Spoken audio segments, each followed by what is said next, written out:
प्रभुपद रत भव विरत नित बंदों भक्त उदार। भक्त धनुर्दास का वृत्तांत। धनुर्दास एक नर्तकी के पीछे पागल था, उसकी सुंदरता के पीछे पागल था। वह श्री रंगनाथ जी के मंदिर में श्री रंगनाथ ठाकुर के दर्शन किए तो ऐसा दिव्य दर्शन प्राप्त हुआ कि सदा के लिए श्री ठाकुर जी के सौंदर्य का उपासक हो गया।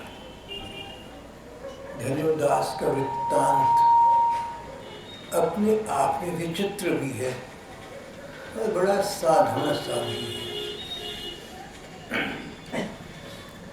साधारणता इसलिए कि हमारे महात्मा कहते हैं, भगवान के जो प्रेमी संत महात्मा हैं वो कहते हैं कि संसार में जहाँ जहाँ लोग किसी चीज़ के पीछे पागल हैं, सुंदरता के पीछे पागल हैं, धन संपत्ति के पीछे पागल हैं, पद प्रतिष्ठा के पीछे पागल हैं, सम्मान के पीछे पागल हैं, जहाँ जहाँ लोग संसार की किसी वस्तु के पीछे पागल हैं, वहाँ उनका अज्ञान, उनकी अल्पज्ञता उस पागलपन का कारण है। इसका उदाहरण तुलसीदास जी ने दिया। एक पद में प्रातस्मरणीय गोस्वामी श्री तुलसीदास जी ने कहा कि एक व्यक्ति रात के समय प्यासा है, आंगन में मुंह फाड़कर लेटा रहता है कि ओस पड़ेगी तो मेरी प्यास बुझेगी। कोई पूछे कि भैया तू मुंह फाड़ी आंगन में क्यों पड़ा है, रात भर पड़ा रहता है, ये क्या पागलपन है, ये क्या सरूर है, ये क्या तेरा खुमार है। तो कहता भाई तुम क्या जानो, प्यासा जो ठहरा। तो समझदार लोग जानते हैं कि प्यास बुझेगी पानी से, ओस से प्यास नहीं बुझेगी। जो व्यक्ति प्यास बुझाने के लिए ओस में पड़ा रहता है, मुंह फाड़ कर पड़ा रहता है, सचमुच वो ओस का प्यासा नहीं है, पानी का प्यासा है।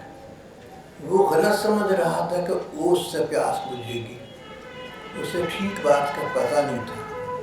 अगर एक बार पानी पी ले तो कभी दोबारा ओस के पीछे पागल को रात भर जागा हुआ पड़ेगा नहीं। संसार में जहाँ जहाँ सौंदर्य है, वहाँ वहाँ मनुष्य पागल हुआ फिरता है सौंदर्य के पीछे। सच बात ये महात्मा कहते हैं कि अगर सच्चे सौंदर्य के दर्शन हो जाए, सच्चा सौंदर्य एकमात्र भगवान में है, तो संसार के सारे सौंदर्य व्यक्ति को भूल जाएंगे। संसार की सुंदरता के पीछे हम इसलिए पागल हैं कि इस सुंदरता को ही सब कुछ मान रहे हैं। इससे बड़ी सुंदरता का पता नहीं है, इससे अधिक सुंदरता का ज्ञान नहीं है। अगर ज्ञान हो जाए तो सारी संसार की त्रिकाल की सौंदर्य सुधा को छोड़कर हम श्री भगवान की दिव्य सुधा धारा की संगीत धारा में बह चली। धनुर्दास नाम का एक पहलवान था। 1100 वर्ष पुरानी ये कहानी है। धनुर्दास पहलवानी करता था और दक्षिण भारत में श्रीरंग नाम के तीर्थ के पास रहा करता था।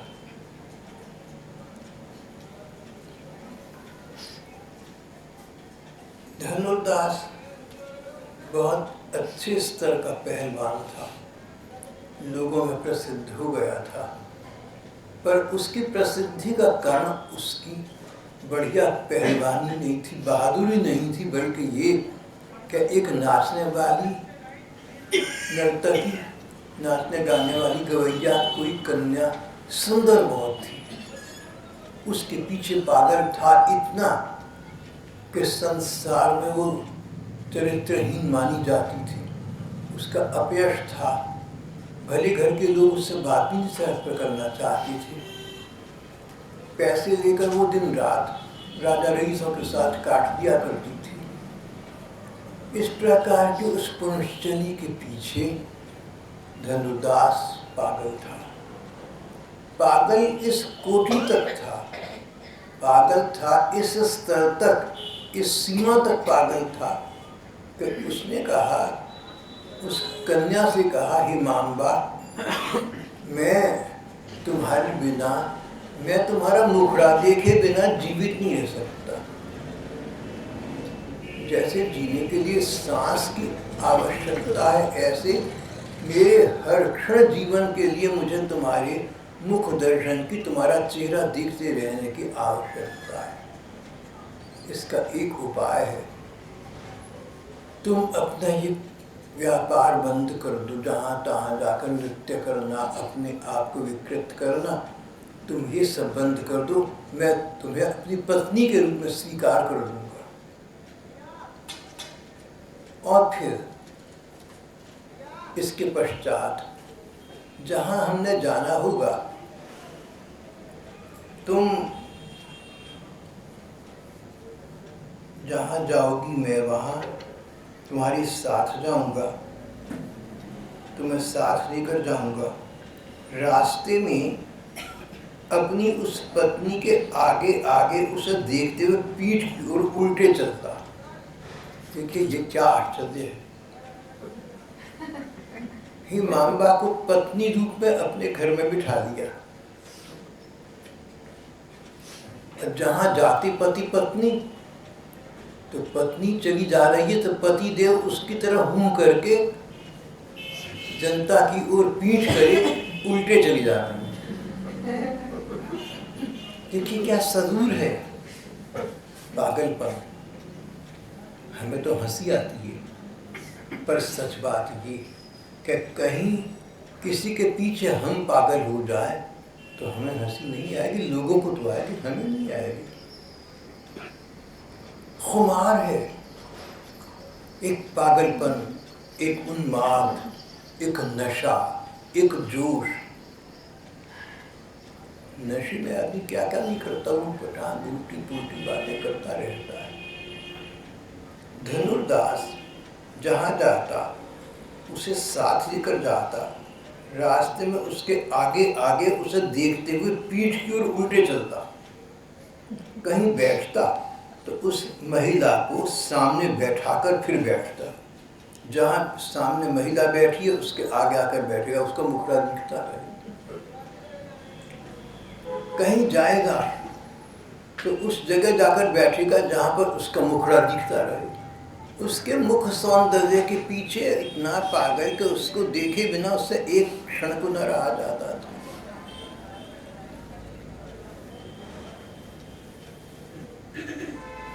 एक बच्ची थी अपने यहाँ किसी सत्संगी भाई बहन की, मुझे बहुत प्यार करती थी और बड़ा मेरा सम्मान रखती, मेरे प्रति श्रद्धा बड़ी रखती थी। उसे एक बार छपाकी निकल आई। मुझे तभी पता लगा, छपाकी नाम की बीमारी का तब तक पता नहीं था। उसके पिता प्रोफेसर थे। एक बार वो मुझे मिले तो कहने लगे कि मेरी लड़की को छपाकी निकल आई। वो ये कहती है कि अगर भाई साहब एक बार मुंह से कह दे कि जा तेरी छपाकी दूर हो, मेरी छपाकी दूर हो जाएगी, भाई साहब की बात को तो भगवान मानेंगे। मैंने आपको ये उदाहरण दिया कि उस बच्ची के मन में कितना मेरे लिए स्नेह सम्मान होगा। कालांतर में बड़ी हुई, उसका विवाह हो गया। तो विवाह के तुरंत बाद की तो बात क्या, लेकिन आखिरकार जब आई, जहाँ भाई बहन, जहाँ ये भाई लोग विराज रहे हैं, यहाँ पर वो बैठी थी लड़की, पति देव थोड़ी दूरी पर पास बैठे थे, और भी भाई बहन घर के लोग थे, सब लोग थे। मैंने ये अजूबा देखा, ये आश्चर्य देखा कि अगर वो लोग यहाँ 1.25 घंटे बैठे रहे तो उस लड़की की आंखें 1.25 घंटे उस लड़के पर ही थी। मैंने उस लड़की को इधर उधर देखी, लड़की के साथ। अरे ये तो पुरुष था, बदनाम था। लेकिन भारतीय हिंदू महिला संकोच की मूर्ति, लज्जा उसका भूषण। लेकिन अगर वो यहाँ पर 1.5 घंटा बैठी, पौने 2 घंटा, जितनी देर बैठी, मैंने एक क्षण को भी उसे कहीं और देखते हुए नहीं देखा। वो खिले हुए चेहरे संपति देव को देख रही थी और लग रहा था क्या कहूँ, आपके लाट पक रही है, इस पानी भरा रहे हैं, इसके मुंह पता नहीं क्या कर रही है। बहुत अच्छी बात है तो ये। हाँ जी, अनुभवी महारानी, अनुभवी है। बात क्या है? भाभी जी कहाँ?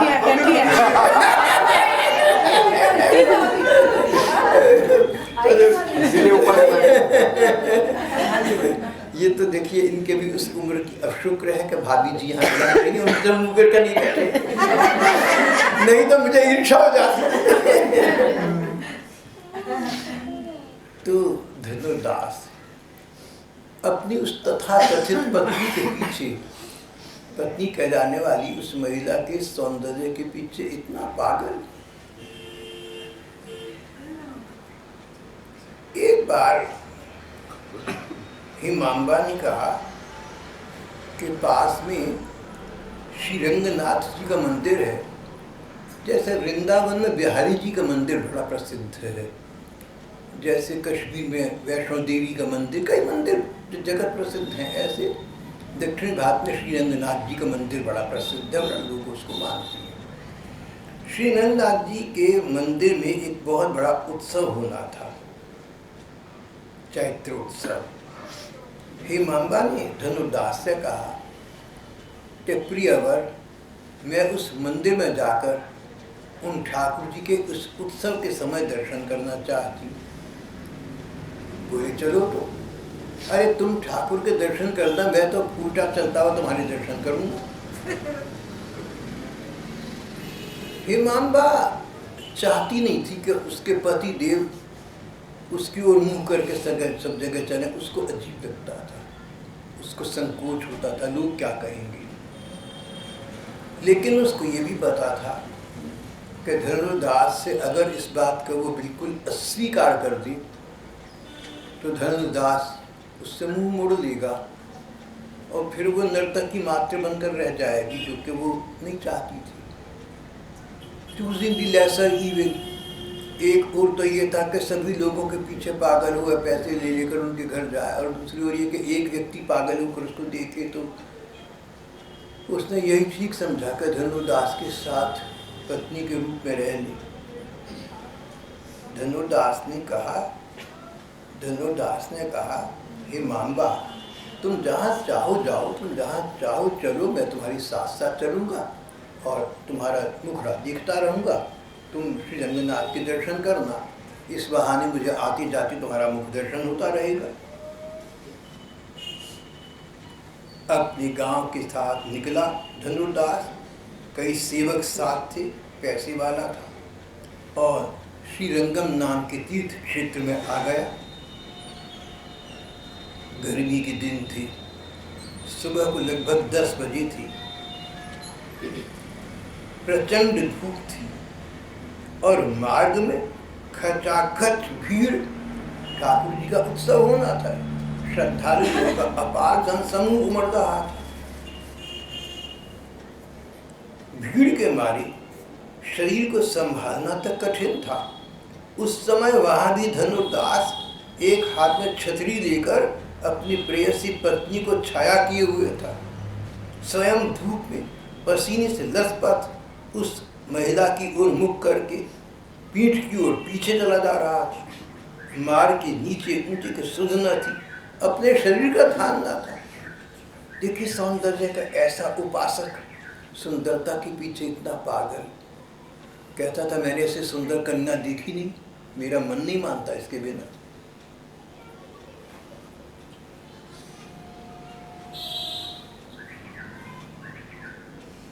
श्री रंगनाथ जी के दर्शन करने के लिए, उस उत्सव में सम्मिलित होने के लिए एक बहुत अच्छे स्तर के महात्मा आए हुए थे।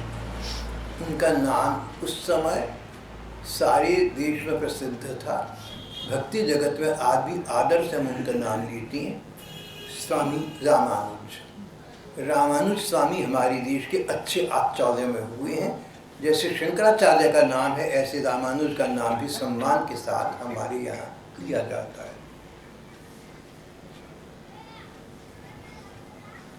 रामानुज के दिल में दूसरों के लिए बहुत दया थी, संतों का लक्षण है। जब ये एक बार छोटे थे रामानुज, इनके गुरु ने मंत्र दिया, बेटे किसी को मत बताइए, नहीं तो तू नरक में चला जाएगा। अगर तूने नरक किसी को बताया, वो तो स्वर्ग में चला जाएगा और तू नरक में जाएगा। ये सुनते ही भागे, एक टीले पर, एक पहाड़ी पर खड़े हो गए, लोगों को पुकार कर एकत्रित किया और मंत्र सुना दिया।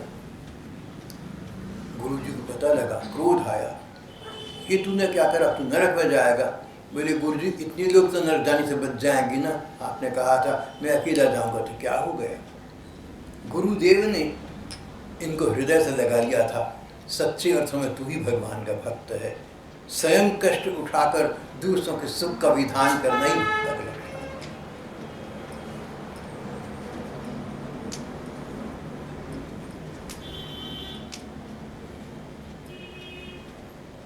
ये थे रामानुज स्वामी, दयालु करुणालु व्यक्ति। मंदिर में दर्शन करने के लिए स्वामी रामानुज आए थे। उन्होंने नज़ारा देखा, ये दृश्य देखा कि एक व्यक्ति एक महिला को देखता हुआ उल्टे पांव चल रहा है, क्या है। लोगों से पूछा, सारी बात पता लगी। रामानुज स्वामी का उन दिनों चारों ओर बड़ा नाम था, बड़ा दबदबा था, बड़ा वर्चस्व था, और कई लोग जिनकी बुरी आदतें थी इनसे डरते भी थे कि कहीं महाराज जी में शाप ना दे दें या कुछ ऐसा हमारा अशुभ ना हो जाए, इनसे कतराती थी, इनसे बचते फिरते थे। जब रामानुज स्वामी को सारी बात का पता लगा, उन्होंने एक शिष्य को कहा कि धनुर्दास से कहो कि हमारे आश्रम पर आकर हमसे मिले। धनुर्दास घबराया, अब वो मुझे बहुत कुछ भला बुरा कहेंगे, न जाऊं तो उनका अपमान है, कहीं मुझे शाप न दे दें। चला जाऊं तो मैं इस कन्या का साथ नहीं छोड़ सकता, वो तब मुझे शाप दे देंगे। I am between the devil and the deep sea.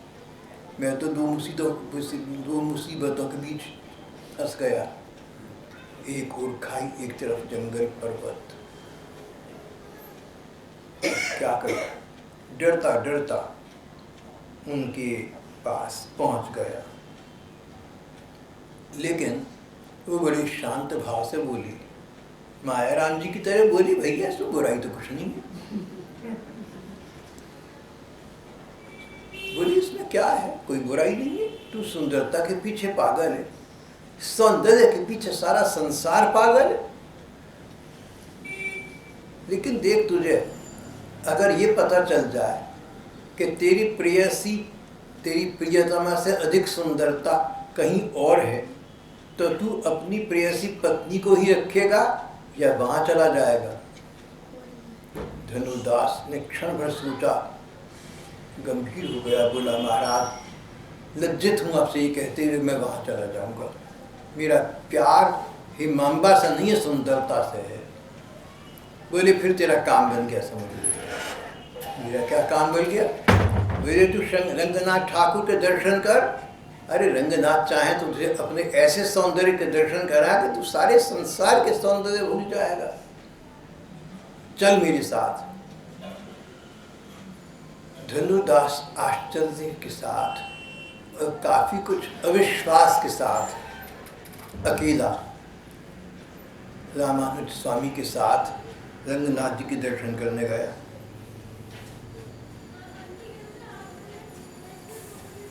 Ranganath जी यानी भगवान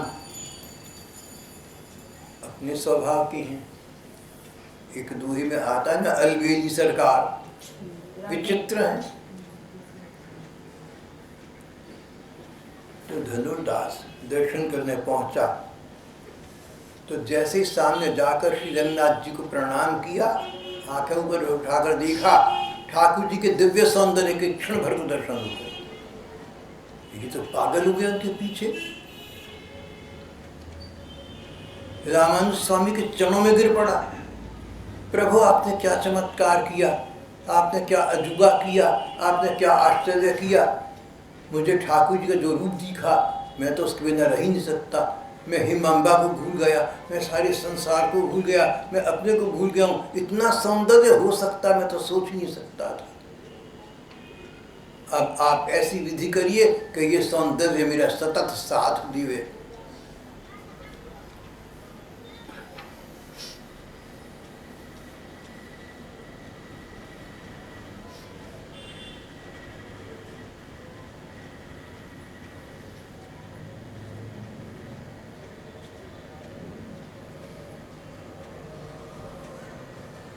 धनुर्दास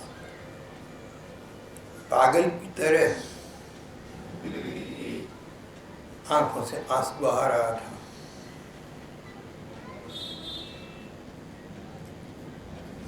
बोला, स्वामी जी से बोला मैं, अगर आप ये झलक सदा के लिए मुझे दिखाने का वायदा करें तो मैं आपका नौकर बनकर, आपका कृत दास बनकर रहूंगा। अगर आप मेरे देह को बोटी बोटी काट देंगे तो मैं प्रसन्नता से कटवा लूंगा, पर मैं सौंदर्य के पीछे पागल हो चुका हूं।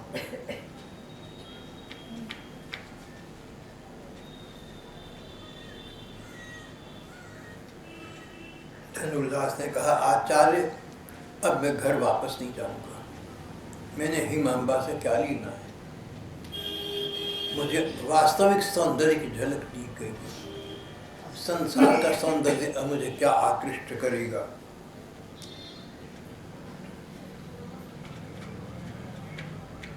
आचार्य ने कहा, धनुर्दास तुम्हें श्री भगवान ने अपनी झलक दिखा दी, ये सुंदर बात है, और तुम उस निरंतर सौंदर्य के अनन्य उपासक हो गई, और भी अधिक सुंदर बात है।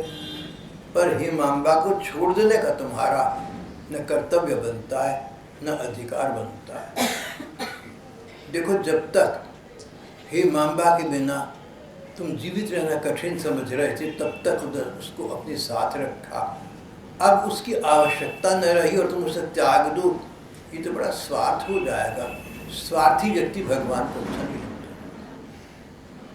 दूसरी बात ये, अगर तुम उसका त्याग कर दोगे, पहले की तरह वो फिर जन सामान्य के सामने सारे संसार के नचनिया, नाचने गाने वाली नर्तकी बन जाएगी, उसके जीवन का फिर पतन हो जाएगा। अब तो वो एक पतिव्रता पत्नी के रूप में तुम्हारे साथ रह रही, तुम उसको स्वीकार करो, पत्नी धर्म का पालन करो, गृहस्थ का पालन करो, पर उसको भी ये समझाओ कि सच्चा सौंदर्य भगवान में है।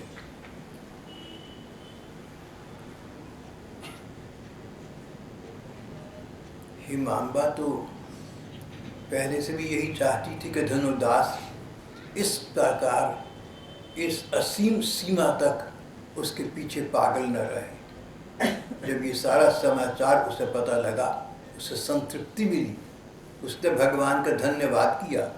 भगवान, एक प्रार्थना है, जो दिव्य दृष्टि आपने मेरे पति देव को प्रदान की, थोड़ी सी वैसी झलक मुझे भी दिखा दीजिए। मैं भी अपना श्रेष्ठ जीवन आपके चरणों में समर्पित होकर ही व्यतीत करना चाहती हूँ। रामानुज स्वामी के कहने से धनुर्दास अपनी पत्नी के साथ उनके आश्रम में रहने लगे। अब उनका संबंध मात्र पति पत्नी का नहीं रह गया था, सत्संग का नाता बन गया। दोनों भक्ति पथ के पथिक बन गए। दोनों का लक्ष्य था श्री कृष्ण की प्राप्ति, श्री भगवान की सतत प्राप्ति दोनों के जीवन का लक्ष्य बन गया। हिमांबा धर्मपत्नी प्रमाणित हुई। हमारे देश में परंपरा रही है, पुरानी जमाने में राजा रईस लोगों की कई कई पत्नियां होती थी। वो भोग पत्नियां कहलाती थी। भोग पत्नियां सुख भोग करने के लिए। और एक होती थी धर्म पत्नी, अपनी पति के साथ धर्म के पथ पर चलाने और चलने वाले। बहुत जगह आपने शब्द पढ़ा होगा कि अमुक महिला अमुक व्यक्ति की धर्म पत्नी थी, यानी केवल सांसारिकता के लिए नहीं थी, धर्म पर चलने के लिए थी, भगवत प्राप्ति के लिए थी। हिमांबा अपयश प्राप्त, अपयश की पुजारी, बदनाम महिला, धर्म पत्नी थी। धनुर्दास की सहधर्मिणी थी, चाहती थी मेरे पति देव भगवत प्रेम के पथ पर चलें, चाहती थी मैं भी भगवत प्रेम के पथ पर चलूं, और उसकी चाह को भगवान ने स्वीकार करके ये रूप प्रदान कर दिया था।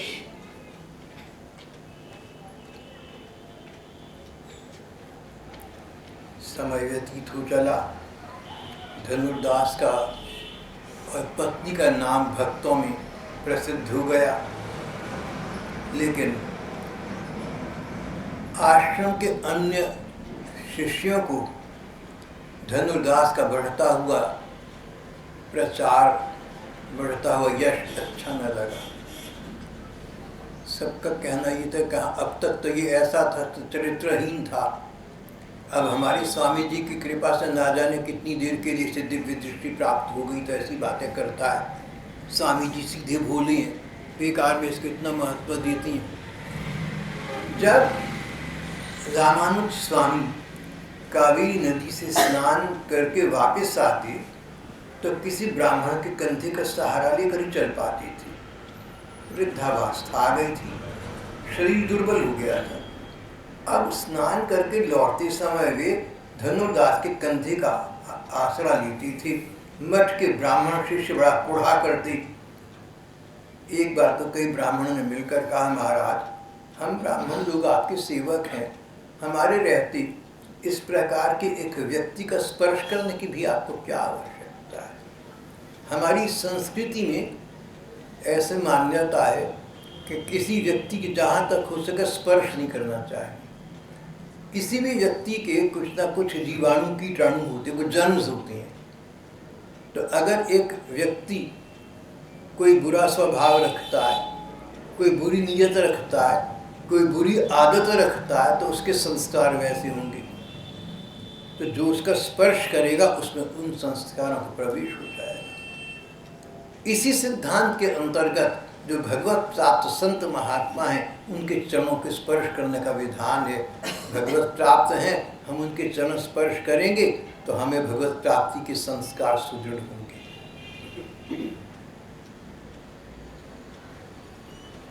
ब्राह्मण लोग कहने लगे कि भला आप उस जैसे व्यक्ति का स्पर्श भी कैसे करती हैं, हम तो आपकी सेवा में उपस्थित हैं।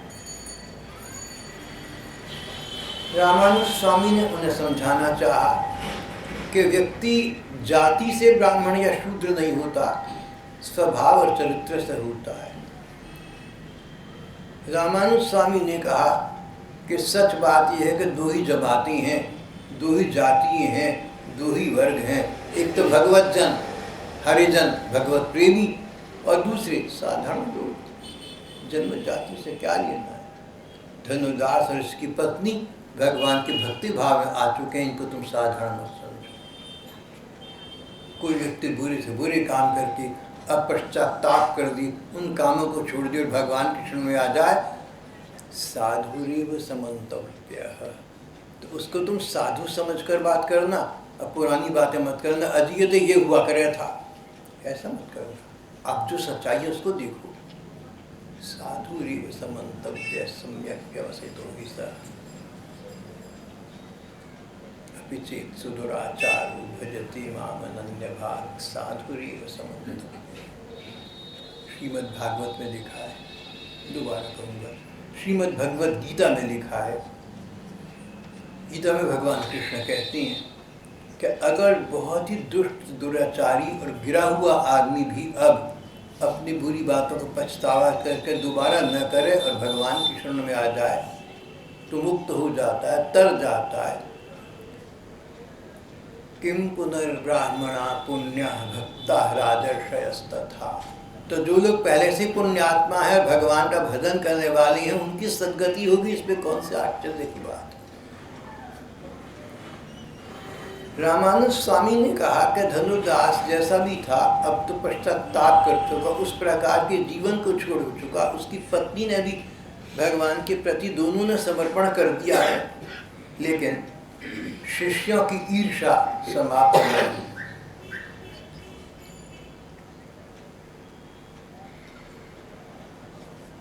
एक बार रात हुई, स्वामी जी सब श्रद्धालु लोग, शिष्य वर्ग सो गए सदा की तरह से।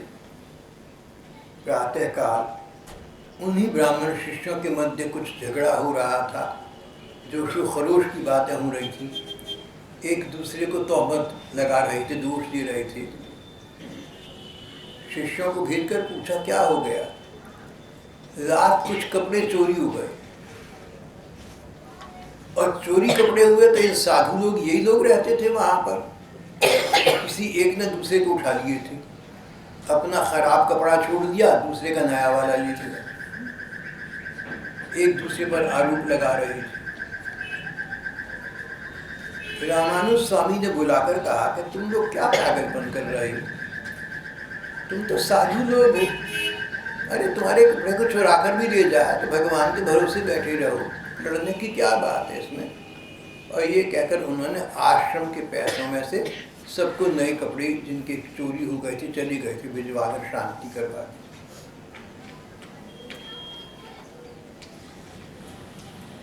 जल्दी ही इसके बाद एक रात उन्होंने अपने दो विश्वास पात्र शिष्यों को बुलाया और उनसे विश्वास में लेकर बात की, कॉन्फिडेंस में बात की कि तुम किसी और से मत करना। तुम 4 साधु रात के समय, मैं धनुर्दास को सत्संग के लिए अपने पास रोक लूँगा। जब हिमांबा घर में अकेली होगी तुम वहाँ जाना और उसके आभूषण, उसके गहने चोरी करके ले आना। देखो किसी को पता न लगे, मेरे से कुछ मत पूछो, अगर तुम मेरा आदर करते मेरी आज्ञा का पालन करोगे। 4 साधु गए, रात का समय था।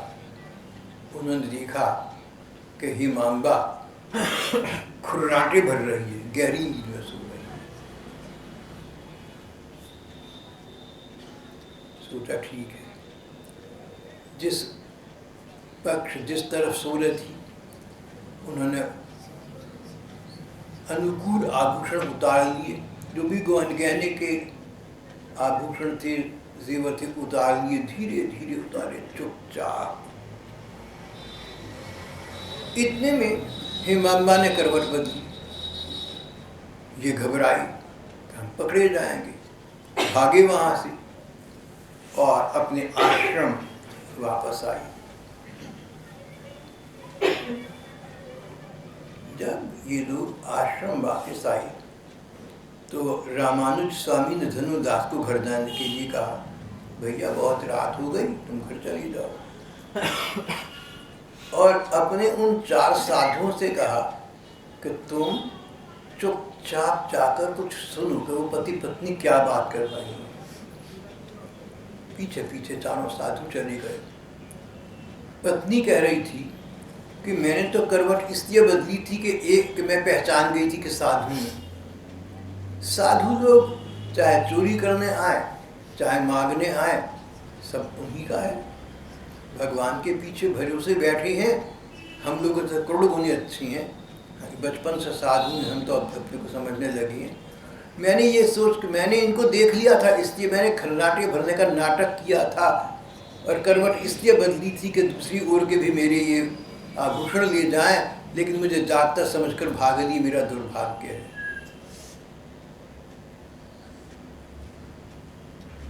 फिर ब्राह्मण शिष्य जब लौट कर आए तो रामानुजाचार्य को उन्होंने ये बात बताई।